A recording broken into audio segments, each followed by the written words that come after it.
Hello and welcome back to another episode of the FPL show on the Gallowgateshots YouTube channel. I'm Matt. And I'm Daniel. Yes, nailed it straight away. First time every time. 60% of the time, it works every time. That doesn't make sense. First time, no edit needed. Dan, guess what? Game week 11 is over. And if you manage to field a team full of 11 goalkeepers, you'll be absolutely buzzing this week because they all seem to return. And Yep. Mo Salah decided to come back from the dead to help his mid-table club defeat the mighty champions. So that was a nice shock, wasn't it? I would say a nice shock. Well, yeah, I suppose we've all got Man City in my team. Also, we were all Man City this week, weren't we? Come on. Yeah, I mean, Klopp is a total and utter tool. So Yeah. I think probably the most hated manager in the country, isn't he? Let's be honest. I think he might be. I don't know. Ten Hag's on there for putting Mason Greenwood in his squad. I think that's up there. Arteta praising Thomas Partey is ill-judged. Yeah, But yeah, I mean, he's solid. He's in that top three for sure. nobody comes close to lovely Eddie, do they, really? Let's be No. honest. He's an absolute joy. Would never, ever put a convicted, allegedly, actually, convicted abuser in a squad or complain about money or anything like that, would he? Nothing like that. Eddie's a man of integrity, Matthew. Of course. Now, the ominous glow of blank game week 12 is currently coming out of the darkness. And that means that we aren't allowed any Man City players, any Arsenal players, no James Maddison and no Reece James, and probably many, many others, because either they haven't got a fixture or they're injured or they're suspended. This is going to cause quite a few problems, even though we've had a few weeks to deal with it. What's your kind of initial take on things? I suppose for this sort of situation, we've had the time, so you should be well enough planned for it. Or if you want, then you should have got the gains. You know, if you've went for max amount of Arsenal and City players and they've got you loads of points, then it's like, well, okay, you've decided to stack up for 3 or 4 weeks, and now you're going to take the hit this week, whatever it may be. Obviously, you can't take a hit. Use the chip if you need to. But in terms of priority, I think I've still got James. I can't remember if he was one of my transfers out this week or not. But as far as I'm aware, I've still got him. I've definitely got James Maddison, and then I've got 2 City boys and an Arsenal boy. So I am in that position where I'm down to the bare bones, and it has to be a priority, in my opinion, to get rid of Reece James of all players because he's out the longest, whereas Maddison's a 1 weeker and the City Arsenal boys are a 1 weeker. So I would go for whoever your more long-term issues are. They're your problem first, because they're a problem beyond game week 12 as well. Yeah, I totally agree. I'm one of the unlucky people who do have Reece James. I also don't have Maddison, which is kind of a relief. But I feel like I'm well placed. With one transfer, I could probably get a full 11. My issue is whether I go with removing Reece James because of the injury, or whether I try and bring in Mo Salah, considering he's now the best thing since sliced bread again. Did you watch the game? Do you know what, mate? It was a game. I totally missed it. I watched hours, and then I kind of owed those family time hours back because I went to the pub. So True. Well, Mo Salah missed a few sitters. He was generally all right. And it was a Joao Cancelo mistake that allowed him to score. Like, if Joao Cancelo is just a normal defender in that situation, he's not scoring. He's not getting a chance to score. So I think it's absolute points chasing getting Salah in at this point. It's interesting that, because all it takes is for all the other options to kind of be unavailable and him to get one goal and be potentially playing a little bit out of position for everyone to start going a little bit crazy again, like jumping on the wagon of saying that he's back after months and months of underperformances. Yeah. It's a little bit odd.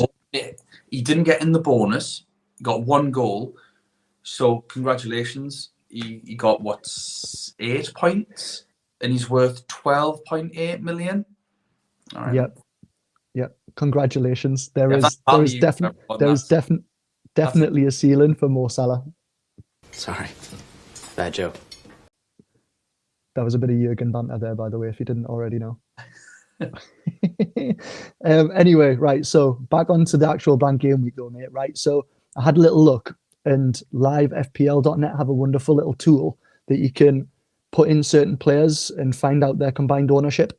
Right. It says amongst the elite managers or something, whatever that means. So from a certain sample, it must be like the most engaged managers, I'm guessing. If you have, the people, there's Martinelli, Haaland, Cancelo, and Maddison, right? Guess how many percentage of the elite managers or most engaged managers have that combination? Can you say those players again, please? So Martinelli, Haaland, Cancelo, and Maddison. So essentially the most owned City players, the most owned Arsenal player, and Maddison, who was very popular at the time. 17%. 57.4% of the most engaged managers or elite managers have all four of those players who aren't going to feature.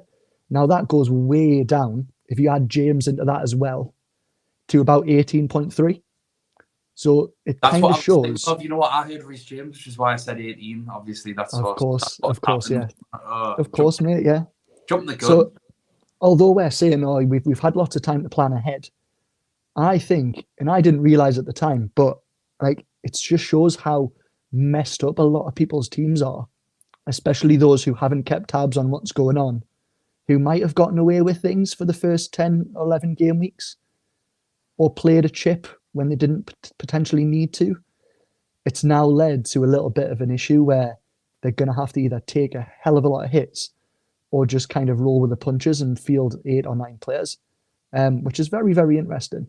And we'll come on to one team that I know in particular that's going to have a potentially rough time in the Gallowgateshots mini league, because I have had a little spy at them as well. So in order to kind of combat this, we've decided to have a little look at a free hit team.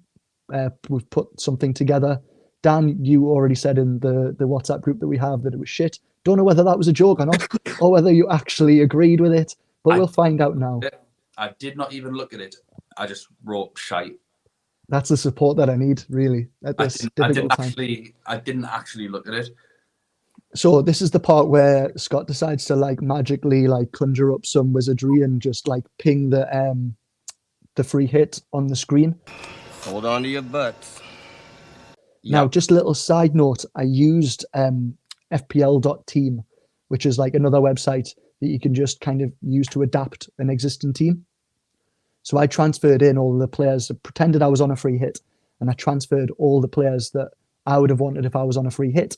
Yeah. Weirdly, it has Mason Mount having 2 fixtures as if he has a double game week. He doesn't have Brentford and Man United. He just has Brentford. So please don't look at this and think, I'm going to bring in Mason Mount because he's got a double game week. Not happening. No way. So don't come crying to us if you buy Mason Mount and he does shit because you think he had a double game week, because it's not true. It's just rubbish. So, you haven't even looked at it, have you? No, so I wanted to do this live anyway. I wanted you to go through it. I wanted you to talk about it, and then because I don't like when people send you a team and you look and you go, oh, well, that's good or that's bad, because all you do is think about, well, what would I do, instead of not why you've done what you've done. So it'd be good if you explain your 2 goalkeeping choices, and then maybe we can talk about that, and then your defense and talk about that, and then sort of get an idea of why you went for it, and then maybe my thoughts from there. Okay, Daniel, I'll go and do that now. So, 2 goalkeepers I have anyway are Pope and Ward. Terrible, awful. What you doing? Do you know what? Do you go and make a free hit now? Then come back. We'll press pause or whatever we can do. Right? Forget about it. So anyway, Pope and Ward. Ward obviously he's been performing okay recently. Outperforming Pope apparently as well over the last few weeks. However, I think over the last 3 weeks, I think Ward's two or 3 weeks. Fantasy points he's been outperforming them. Yes. Yes, not through in real life performances. This is the FPL show, Daniel. Remember? So yeah, just all about points. So Pope is obviously the better goalkeeper. Just think that Everton fixture for us is ideal at home. Ward cheap enough, and he plays. So if the worst thing was to happen, I don't even want to say it out loud, but if Pope ever got injured, then Ward would come in and you'd still have a plain goalkeeper. Whereas if you try to save a little bit of money and get a 3.8 or 3.9 goalkeeper to save some money, you're going to look a bit daft because you don't have anybody in it. This is just a free hit though, right? Yeah. Yeah, I think if you know Pope is fit, I just don't think you mess around. I think go for a 3.8. Right. Go for the cheapest keeper and then use the money elsewhere if you can. If you love your team, like let's say this free hit team's still got money in the bank, then yeah, totally get it why you go Ward. Like, doesn't matter, have the safety. But if you feel like you could do something more with that money, and you know that Pope is fit because of the game. When's the game? Tuesday night or something? Wednesday night? Something like that, yeah. Maybe. Then we're going to know, like, he's not injured. Yeah. But I love the Pope pick. I think because Newcastle are mint defensively. I love saying that. Could say that every day. Because Newcastle are so mint defensively, Trips is also in there. I think you always need double Newcastle defence at the moment because it seems that there's quite a lot of people now with that double up. So on a free hit, you don't want to miss out on having that, just to kind of have a bit of a shield in there in case the worst case happens and you don't have any and we do keep a clean sheet because you're going to drop rank. Trippier, everyone owns him. It's kind of pointless owning Trippier if you like on his own. It's not pointless because you need him to cover for everyone else owning him, but you want getting ahead. You want celebrating his points because everyone has those points. If you need double somewhere now, whether that comes in the form of Pope, which I think is great, or Botman, or Fabian Schär, something like that, then that's your own business. But I do like the Nick Pope pick because I think there are other really good defenders, but there aren't actually that many good goalkeepers. True, very true. Even though they all seem to score points this week, but hey ho. This week, I mean, even a broken clock's right twice a day, isn't it? So exactly. So then after that, I've got just any Brighton defender really. I feel like they play Forest. So having at least one Brighton defender in there, whether that be Webster, Dunk, or Veltman, I think they're probably the best three to be going for. Personally, I've got Veltman. I think his XGI is quite high in terms of expected goals and assists combined, but Dunk XG is huge for a centre back, and Webster's not that far behind him. So to be honest, they're all good picks, and I think it's a lottery in terms of who could potentially get anything more than a clean sheet, really. You've reminded me of my transfer this week. It was Nico Williams out to fix that mistake that I had in the wild card, and I brought in Lewis Dunk, which didn't work well this week, but I brought him in for GW12, and it was for set pieces. I don't think Veltman is going to, probably jinxed it, but I don't think Veltman's actually going to do much from right-sided centre-back. I think he's much better as a right-back in terms of going forward. I think he's a bit all fart, no shit at centre-back. Whereas Dunk just needs a header from a corner, doesn't he? Essentially. For a couple of weeks, I'm happy with that. But I think they're the same price. So, yeah, I think Veltman's getting better bonus. Yeah, he does. He's a bonus magnet. I've had him when I had him last year. Constant like 7 pointers, 7 8 pointers. The issue is with him this year is that I don't think he's getting that much bonus. He's higher in the BPS at the total score, but I don't think he's actually getting that many bonus points because like Trossard and McAllister and Welbeck are all in the goals, aren't they? So they're nicking all the bonus. Yeah, exactly. And then, you might laugh me out the building here because it's a free hit and he's been sold by so many. He's not been this low owned in a very long time. Trent Alexander-Arnold, I think, would be a one to take a punt on if you have got the spare cash flying around. West Ham at home. Now, if it was away, I would be thinking otherwise. but home factor, just beat Man City. The fact that he's came off the bench last week tells me that there's potential that he's going to be back now and starting. It's a risk. Don't get us wrong. It is a risk. Especially for his dollar bill. Exactly. But free hit. And at the moment, the money that I've got, spoiler alert, on the bench, like in the bank, is 1.5 mil. For the players that I've got, for the rest, like there's some spare change there. There's probably only one player that I'm looking at thinking, I wish we could fit him in. But even if I took Trent out, I don't think I can do it. Okay. But we'll come on to that in a minute. So then I'm just going to move straight on to midfielders because I think I'm playing a 3-4-3 formation by the looks of things. So do you have, just real quick, do you have a backup defender in case Trent doesn't play? It was Nico Williams or Pontus Jansson. Okay. So I've got two there. Nico Williams, I think, is bound to start because Sergio Aurier has been mentioned that he's injured. So if you have Nico Williams, he's probably not going to do great, but he's going to probably get 1 or 2 points this week. So yeah, that's handy for those who do have Nico and have got squad problems. Then we've got Trossard, who plays Forest. So that would probably end up in a double or triple up on Brighton. They are fancied. They're at home against Nottingham Forest, who are one of the worst teams in the league, a bit disjointed. So I think Trossard's potentially a captain pick this week if you don't have Salah. I'm considering him, but because of the amount of options that there are, I don't really see anything else. In this free hit team though, because of the options that we have, he's not an option for a captaincy. Yeah. Then I've got Big Wilf Zaha against Wolves. Not really hit on as much as because I've owned him for the last 2 weeks. Same. Not really hit the heights that I'd expect. Very disappointing. Very disappointing. Yeah, but on a free hit again, worth the risk. Him out, you'll get a brace. Soon, the very week we take him out, he's scoring because that's just him all over. He's a prick. Yes, indeed, he is that. So yeah, Wilf Zaha against Wolves, every opportunity to score. Then Mason Mount, who does not play Man United as well. He does just play Brentford. Brentford, although they looked really poor against us, they came away with a canny result against, who was it, Brighton, and kept a clean sheet as well. Now, Chelsea do seem a different beast, especially Mount, to be fair, under Graham Potter. So, I mean, even if I wasn't on a free hit and I had a transfer to try and bring in a midfielder, Mason Mount would be high up on that list for me. He always seems to perform under a new manager. He did it under Tuchel as well. Any concerns he's not going to play on Wednesday because Graham Potter is Mr. Rotation.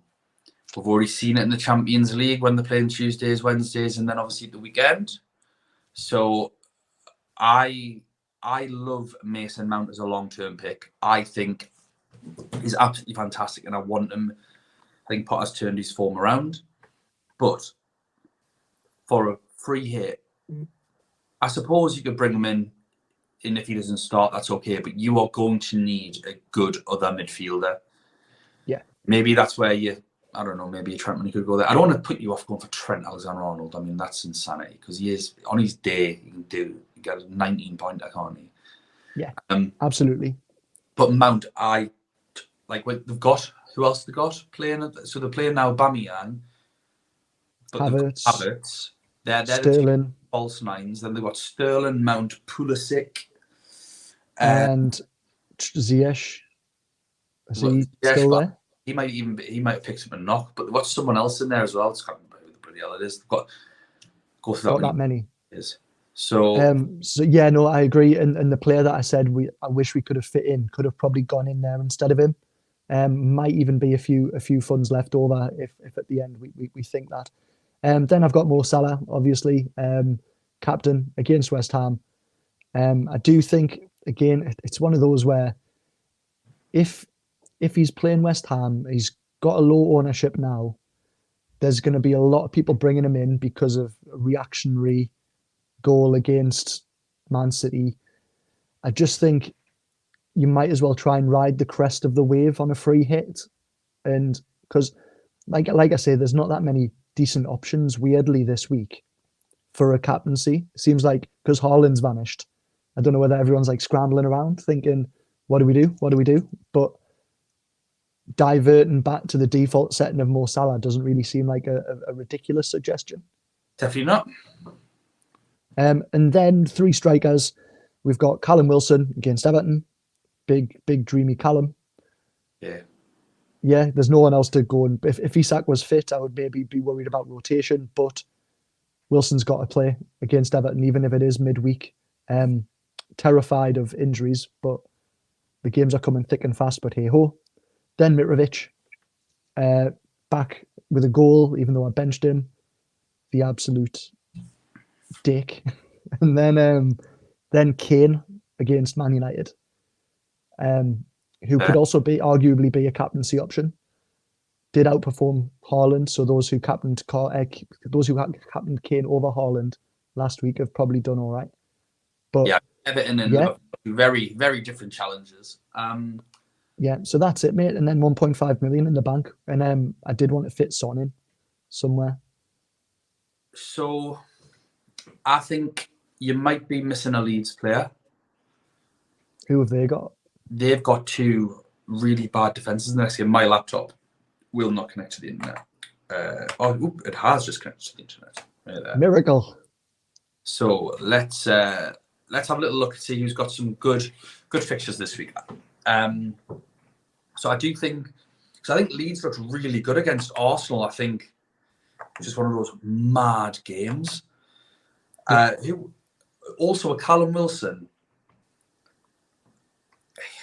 didn't really get a sniff, did he, against Man United? And Everton have a good defence. They've got one of the best defences in the leagues, bizarrely.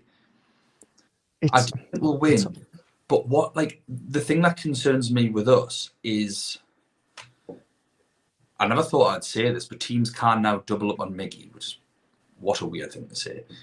And then you're not getting anything from Murphy and Fraser, really. No. So it's about like that chance creation. And I mean, if Willock's back in from the start, that definitely helps. Because he drags us like 40, 50 yards up the pitch from inside our own half sometimes. I think Mitro's a great pick. I'm just going through now in terms of forwards. You not fancy still riding that big Dom Solanke train against Southampton? Yeah, he is in my team. Like this was a thing where I was sat on my lunch break, and I quickly made a free hit team, and I kind of wanted as many changes from my team as possible because I didn't really rate my team. So Solanke, is he better than Wilson, Mitrovic, or Kane this week? This week, again, it's a free hit. It's not like it's not like. I suppose with Wilson, at least you can share him on. Yeah. I'm just concerned for us about our creativity at times. In that I don't think we play to create chances for Cullen Wilson. I think we're a great team. Like, we are such a good team now, Newcastle. But we don't set up to create chances for Cullen Wilson. We're not one of those teams. No. But he's just so good that he can get the odd goal back. But Everton aren't mugs anymore. I think, you know what? I think Frank Lampard's done an all right job with them. I can't believe you're actually saying that. Like, I think he's done a miles better job with them than what Gerrard has done with Villa. When people are going through that, who's going to get sacked first? I mean, Gerrard's job at Villa has been abysmal. Whereas with Lampard, you know what? Connor Cody coming in, since he's came in, game changer for them at the back. And they did well for most of the game against Tottenham, who obviously they're like third in the league. If you look at the games that they've lost, it tends to have been against teams inside the top 4, current top 4. So I still think we'll win. And look, again, it's not to put you off Callum Wilson. It's just in case, or not even Callum Wilson, might even be Mitrovic, because Mitrovic is still half injured. So I'm not saying Wilson should be the one to come out. It's just to try and sort of look at other options up front. Yeah, because I do agree. Some of them look good, but then also when you think about them deeply, like Man United look better at the back. They do look a bit better. They look terrible from set pieces. So, maybe it's worth getting a Spurs player at the target from set pieces. Eric Dyer, perhaps. He likes a header, doesn't he? Who does? Eric Dyer. Eric Dyer could be a good shout. Yeah. But then again, you're having a Spurs defender against Man United when they could score. So I get it. This is why I wanted to talk to you about it. But yeah, Leeds play Leicester.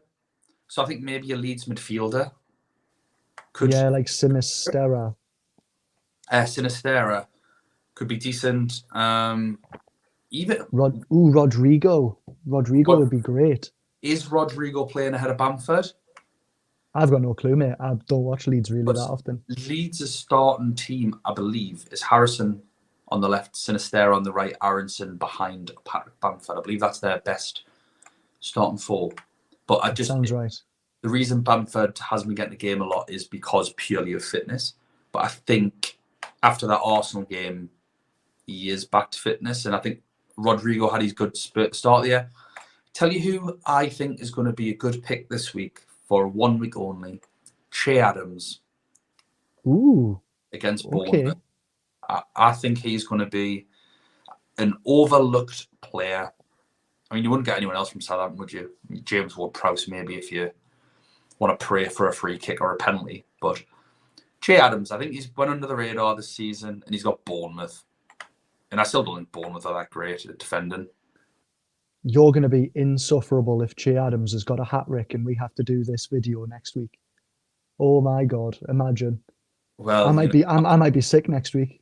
I've not mentioned Josh. I've not mentioned Philip Billen's assist again this week. Yeah, but I mean, he's Dom Solanke, is he? Dom Solanke. Still purring. He's cheaper than Dom Solanke. Still purring. You know what? Who would have thought? After that podcast, the correct decision was to go for the Billing Solanke double up. It's weird, isn't it? What a weird season this has been. Yeah. Doubling up on Bournemouth attackers after they lost 9-0 to Liverpool. Right. But yeah, Matt, strange times. I think you've got a cracking for your team there. My one thing I would say, who's the player that you wanted that you said that you couldn't quite get in? Heung-min Son. I just thought, like, in terms of premium, I thought I was looking at it, essentially just trying to use all the money that I had.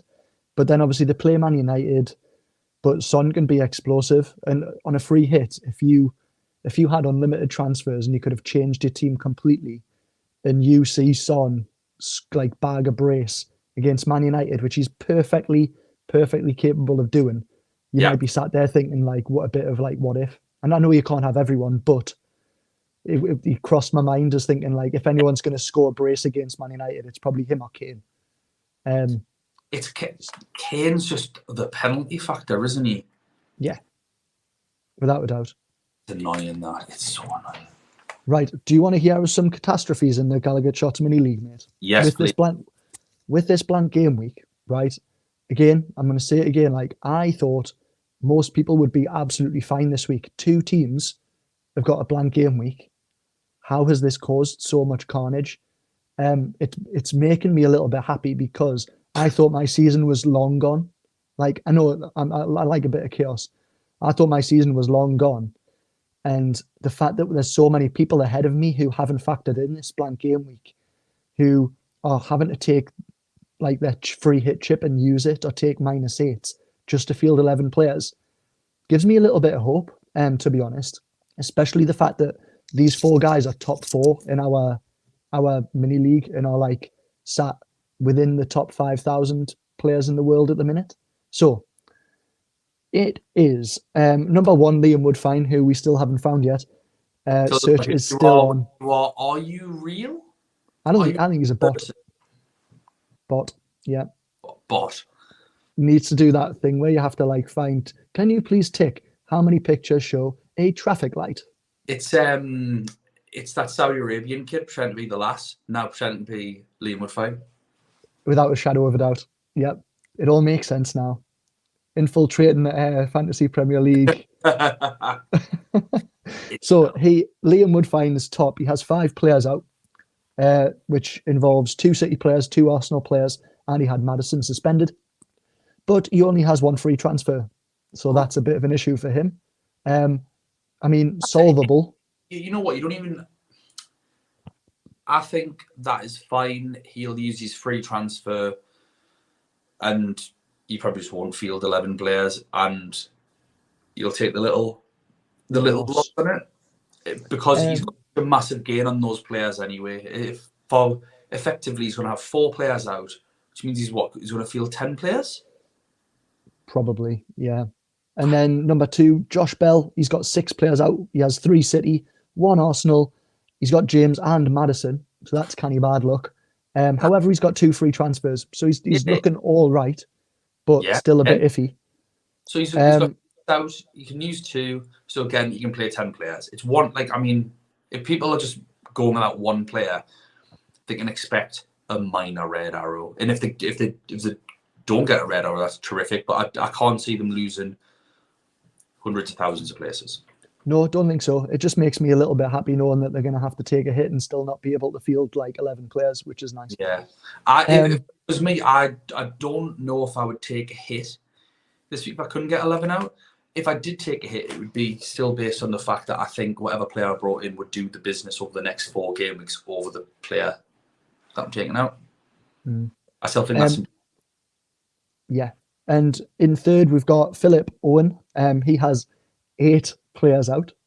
Not out. He's got like 1 or 2 players who just wouldn't start. So he's got 3 City, 3 Arsenal. He's got St. Maximin, who's injured now for quite a while. I don't think he's ever going to return, sadly. And also Nat Phillips. So 1 free transfer as well. So I think that's hit the button territory, isn't it? That's hit the button. Unless he has a wild card handy, which I haven't looked at. That's the only way out, I feel. Yeah. And number 4, which is probably my favourite and worst, sadly, sorry, Callum McDonald, if you're watching.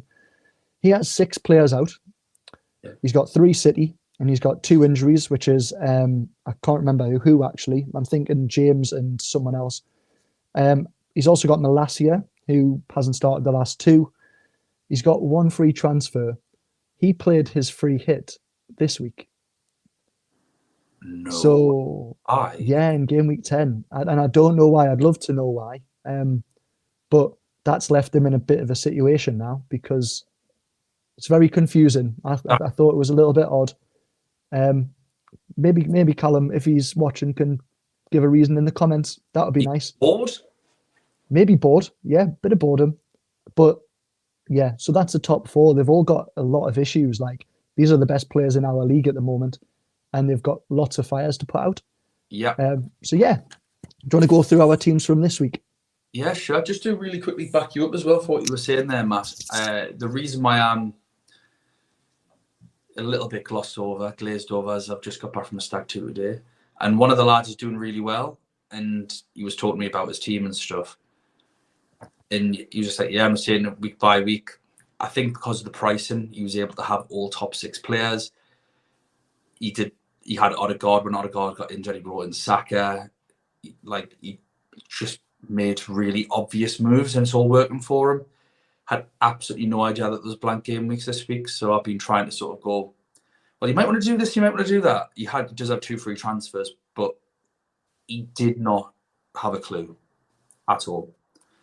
Yeah, so I think I do like to think I didn't overthink the game at the beginning. I think that's honestly, and it's something maybe to go into next season with. If the prices are similar, just go top 6. Yeah, I 100% agree. I do still hold out some hope though that people who play the game like that will hopefully slightly slip up at some point. Because I mean, that's not me being vindictive. That is me just having to. I've got to have some hope. Because I'm going to tell you now, I'm like back down to 3.6 million. Hey, just there's got to be one bad one. Under halfway. Under halfway. There's still time. So I got 46 points -4, which was 42. So little red arrow from 3.4 to 3.6. I did take the hit just purely because I reduced the damage for this week coming. So I'm kind of looking at this blank game week to try and kind of make those gains on everyone. And then from here, really kick on. So I got 6 points from Pope and 6 points from Trippier. I got Cancelo's 2, Veltman's 1, which was really disappointing. Trossard's 2, Trossard was who I brought in for Kevin De Bruyne. So when he blanked on the Friday night, after removing Kevin De Bruyne, I was absolutely caking my pants for that Liverpool game. But luckily, didn't go too badly. Zaha's 3, Paqueta got 2. It was nice to see a graphic today that showed that he had the most shots in the league out of everyone this week with 8 shots. Paqueta, yeah, and didn't get any returns, so that was helpful. Thanks, Lucas. Martinelli got 3. Andreas got me 5. I think that's the first time I've got returns off Andreas because I always bench him. Haaland's captain got me 4 points, and I got Big Dom Solanke's 12. I had 20 points on my bench. I had Ward 6, Gahey's 7, who I also brought in this week for Trent, I think, and Mitrovic's 7. So, yeah, not a great week, not a bad week. Kind of stuck where I am. Hopefully this week I can kick on. Would you like to? I will. So I had Guaita in goal for 11. Then I had Trippier 6. I brought in Dunk this week for 1. Cancelo got 2. I think for everyone else. And I had James, who's injured. On my bench is my 5th defender. Was Gahey's 7 points. Yay! In midfield, the blankers of Maddison for 2, Martinelli 3, Son 3, Zaha 3.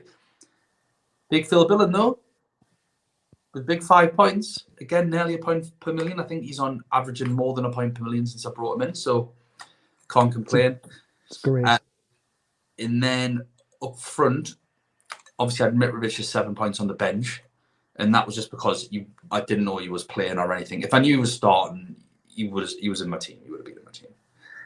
But I had Haaland's captaincy 4, and I had Tony's 12-pointer. So that was Lovely. a nice start in my weekend. Because I think, was that the Friday night game? I was absolutely steaming. Yeah. Right? I had no idea what was going on. So I was delighted to wake up to see that. I think he got a yellow card again, though. I think he might have got a yellow card.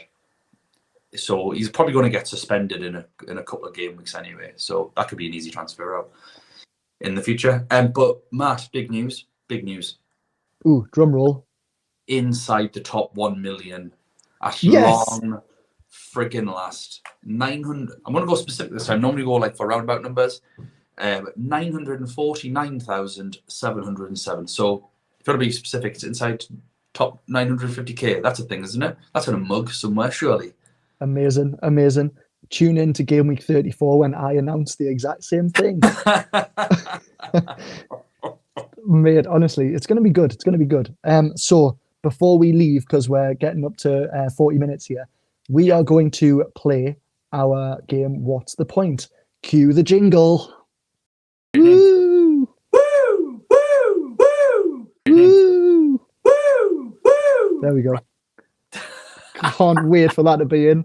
So, woo! So, as always, it's my turn now. I have chosen 3 players. You need to try and order these based on their total points so far this season. They can be any position. You are currently in the lead 2-1 after I failed in my attempt to order the players last week. Are you ready? David Batty this one, mate, but let's do it. I mean, probably you're not in the right headspace after coming off a stag do, and I've got to try and make it hard. No idea. I watched the Newcastle Man U game, the Man City Liverpool game, and that's my football knowledge for the week, really, other than looking at this. So lovely. Yeah. So in alphabetical order, I think we have Bernardo Silva, Alexander Mitrovic, and Arsenal's very own Saliba. Right, Saliba top. Saliba top. Then Mitrovic, then Bernardo Silva. So close. Yet so far. So top was Saliba with 51 points. Then in second place with 49 points is Bernardo Silva, which is quite surprising. What? And Mitrovic is third with 48 points. That is still 2-1, Daniel. Yeah. Boo-hoo. Sad times. That's upsetting. Said For me, no not one. you're delighted. I'm pretty pleased. Tune in next week when I tonight pull it on. back. I've turned a bit sour, I think, with this poor FPL season. I've kind of let it get to me. That's what I want to see. So yeah. On that note, hopefully, blank game week 12 treats you well. Wait, so well. Tweets you well. It was all going so well, Matthew. We I mean, nailed we've got. Middle was good quality. It's that one at just the very end. Got to have one mess up somewhere.